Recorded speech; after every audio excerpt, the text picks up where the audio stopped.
Hi good morning. आज आहे वटपौर्णिमा आणि त्यासाठी झाली आहे मी तशी काहीशी तयार। आवाज जरा बसला आहे, गरम होते कारण बाहेर पाऊस पडतो आहे। इथे थोडी तयारी झालेली आहे, थोडी करायची बाकी आहे। तर चला मग बघूया वटपौर्णिमेची पूजा।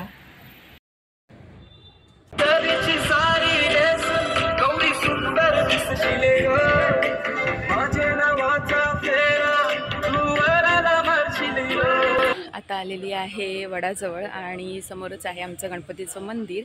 तर तिकडे जे गुरुजी येतात तेच इथे बसलेत आणि सगळ्यांकडनं पूजा करून घेतात, त्यामुळे एक छान अशी वटपौर्णिमेची पूजा होते। तर बघूया थोड्या वेळातच की कशी करूया ती पूजा। परिपूर्णार्थे ब्रह्मसावित्री देवता प्रीत्यर्थे अर्घ्य प्रदान करिष्ये। आता फूल आणि अक्षता आहे ना, त्याच्यावर पाणी घ्यायचं आणि खाली सोडून द्या। ब्रह्मसावित्रे नमः अर्घ्य प्रदान करिष्ये। या निकानी च पापानी जन्मांतरकृतानि च तानि तानि विनश्यन्ति प्रदक्षिणां पदे पदे प्रदक्षिणां समर्पयामि।